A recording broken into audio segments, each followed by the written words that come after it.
এই জাহাঙ্গীরনগর আইছায় আমার মাথার সত্য কথা একদম। আরেকবার বলি,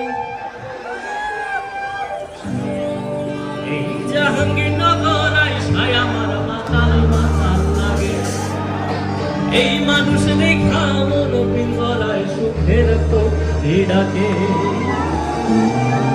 আরে পারতাম যদি থাইকা যাইতে এই মানুষের ভিড়ে,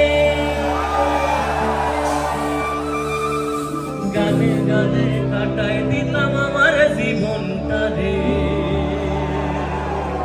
প্রথম সবাই চলেন সাগরে চলে যাই।